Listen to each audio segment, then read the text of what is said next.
Hi Stitchers, Soodle here. Today I'm going to show you how to use surface single crochet to make the whip topping on my tiny pumpkin pie design. So typically when you're crocheting, of course, you're working around the edge in the loops from the previous row of stitching. For surface crochet, we want to work in the actual fabric that we've already created. It's a fantastic way to add details to amigurumi especially, without having to sew things on at the end of your project.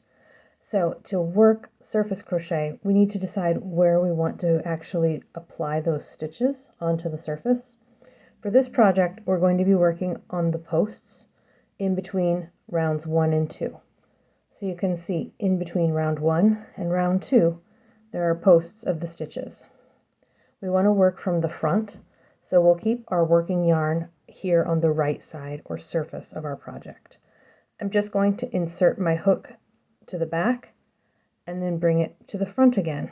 So I'm right under one of those posts. With my working yarn, I'll pull up a loop and chain one. Around that same post, I'll single crochet.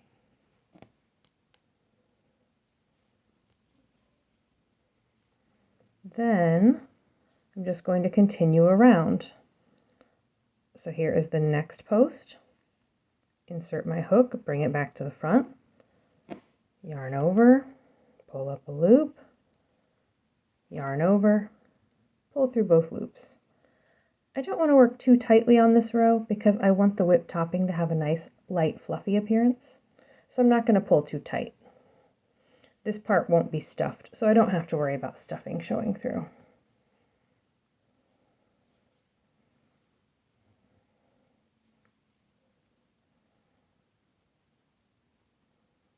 Sometimes it's a little tight, but just wiggle your hook in there, or you can even go down a hook size if you need to work in really tight stitches. So there's 4.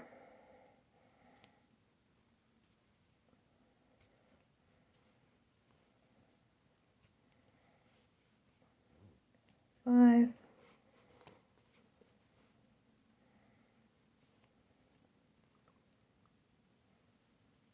And 6 single crochets. So then you can see from the edge, you get a really nice three-dimensional effect. And you can use any kind of stitching for surface crochet.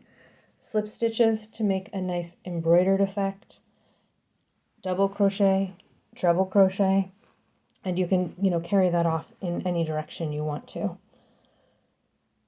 Thanks a lot for watching and happy stitching.